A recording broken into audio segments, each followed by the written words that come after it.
News in brief now from the world of branding and media. First, the iconic Economist publication appointing its first female editor in its 171-year history in the form of Zanny Milton-Beddoes. She was the only female candidate among 13 applicants vying for that top job. Milton-Beddoes joined the publication in 1994 and was, up until recently, its business affairs editor. Mobile text and voice messaging service WeChat has joined the fight against Ebola by setting up the Ebola 24 account. It's where people can find updated news and information on the ongoing crisis. The account also features helpful hints about how to prevent and treat the disease.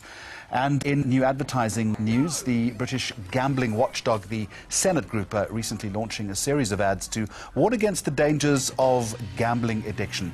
Here it is, and you can let us know if you think the humorous approach works. All comments on our Facebook page, and the address is on your screen.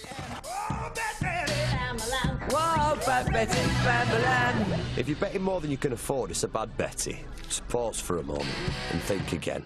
When the fun stops, stop. Now, this year, Mags on Media is proud to be partnering with one of the leading events for the creative industry hosted on the African continent. It's the Annual Design Indaba Conference and Expo, and was established in 1995, if I recall. This year, the theme is A Better World Through Creativity. Let's go to Cape Town. The man behind the event is Ravi Naidoo. Ravi, a very warm welcome to you. A Better World Through Creativity. What does that mean? Yes, it's been a refrain of Design Indaba ever since we started. We've always thought that design, creativity and innovation is such a critical part of the toolkit to be able to face down every problem and every challenge we have as society or business. It's really, if we don't have ideas, Jeremy, what do we have? To what extent has this notion of creativity, though, in solving problems been embraced by South Africans beyond, perhaps, the advertising, branding and design community? Well, it has to some degree, and let's face it, I mean, what we've tried to do with Design Indaba as well is to really try to integrate it across disciplines. So we're a real equal opportunity celebrant of creativity of every shade or form. And even in terms of the projects that we've leveraged over the years, like the very famous Design Indaba 10 by 10 low-cost housing project, where we looked at different models and different typologies as to how to address the vexing problem of low-cost housing. I think the entire platform and South Africa in general. Given that it's almost impossible to measure creativity, are you able to say in the last couple of years whether South Africans are getting better at it? Have we become more creative as a nation? And often that is driven perhaps by challenge and adversity. Yeah, absolutely. I mean, you know, we have the Graduate School of Business at UCT, and certainly in terms of our event, look at the economic impact of the event. Now, all too often, you know, there's a kind of algorithm that lots of events use, which invariably looks at the stay, the dwell time of a punter, what he does in terms of quaffing wine or whatever, and looks at accommodation and so on. Whereas the difference with Design Indaba is that they actually measure sales of creative produce. So there's some 508 SMMEs across the country who exhibit their wares at Design Indaba and sell their produce not only to local buyers, but some 809 international buyers. And what that really means is that the event had, in this last year, an economic impact of some 325 million rand and had sales on the expo floor alone of in excess of 200 million rand.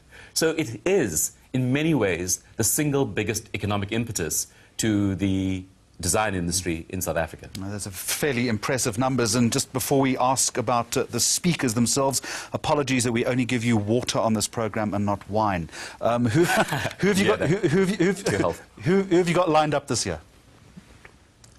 Oh, as always, you know, first of all, Jeremy, the houseful signs are going to go up next week. So it will be sold out for the 12th year in a row. So clearly something's right about both the programming as well as the pricing of the platform. A man after your own heart would be Dan Wyden, the founder of the world's biggest independent ad agency, Wyden & Kennedy, the man very famous for the Nike line, Just Do It. A fascinating guy called Casey Neistat. He's a bit of a cult figure on the internet. He really had his own show on HBO and decided that he much preferred the indie side of where YouTube was going. And he makes movies for YouTube. and some of his movies have viewership of up to about 25 million. And Casey Neistat is going to be talking about storytelling and independent movie making. William Kentridge is our banner name this year. He's doing a performance lecture on his work, and that's going to be fascinating. Hela Ungeris, in my estimation, one of the top 3 product designers in the world, will be talking. She just recently did the makeover for the seats on KLM and the interiors of KLM. Interestingly enough, I mean, to get to understand the subtlety and the nuances of how somebody does this, she found a particular flock of sheep in northern Scotland that's only really being bred for their mutton and not the wool. And she found a technique as to how to treat the wool, and so the seats are made from that wool. She heard that the stewardesses were getting new Victor and Rolf uniforms, so she took the old uniforms and had it made over into the carpets for the new KLM flights. So, I mean, just wonderful a story about design, not just in terms of the end product, but in terms of process. Well, we're certainly looking forward to some of those interviews. Ravi Naidoo, founder of Design Indaba for Mags on Media in Cape Town, and we're delighted to be partnering with the event this year. You can find out more about Design Indaba on the website, designindaba.com. Now, we love to see the process of an ad going from conception to production to final product. We went behind the scenes of an action-packed new ad for Discovery Insure, where the idea of a good driver is brought to life. The Plus 27 agency and Grande Films responsible.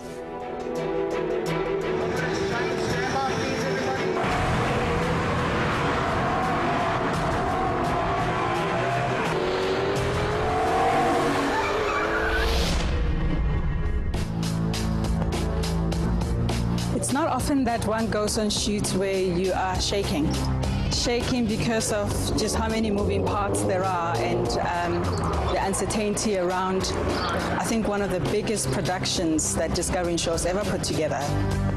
What you're probably seeing behind the scenes is a culmination of 2 months of hard work, and I think it puts short-term insurance and particularly financial services in a totally different league.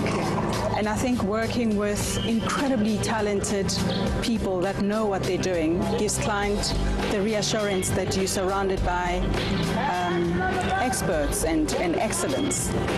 When we started on this journey with Discovery Insure, the brand was in a very sort of hard retail space. And I think what we did is, together with the client, is we started to move the brand away from that and try to bring good driving to life, which is what Insure stands for.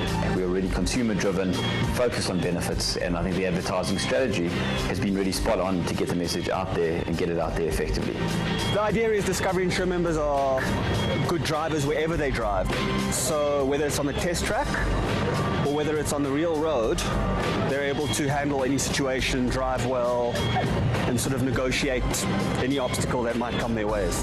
Look, it's very simple. Just by the simple nature of this commercial, it will not go unnoticed. The brief is to see how our customers, even under the most unusual circumstances, are still the better drivers. And when the final product is complete, I think it's going to do exactly what we intend to do, which is really demonstrate that, you know, good driving is a state of mind. You can see the finished ad on our Facebook page. Coming up on Mags on Media, lessons in successful mobile and social media marketing, our ad of the week, and how social media shares can help feed hungry children.